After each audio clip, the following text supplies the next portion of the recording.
kublai cibon pi wapa ini video wapalai di WSSWO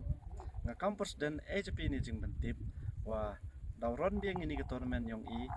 29 Gold Cup knockout football tournament arjar arpule kesngi opening yang man ko arpule tarik penai bende arjar arpule kitim man ki kamni na kesngi opening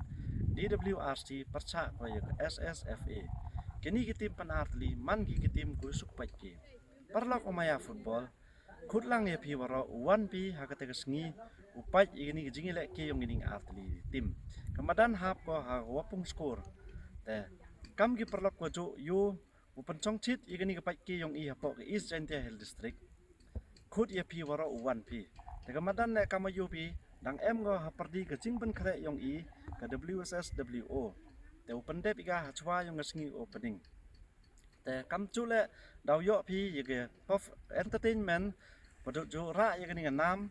Jaintia Got Talent Season 5 ke Riasan Group.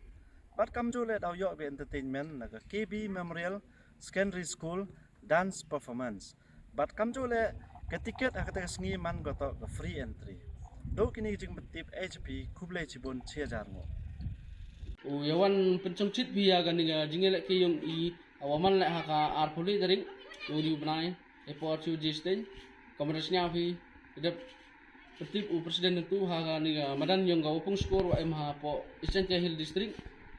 tang kete so yulti yawan pi ciruk isnok ti lang pi wa I ya krek lang pi kublai cibon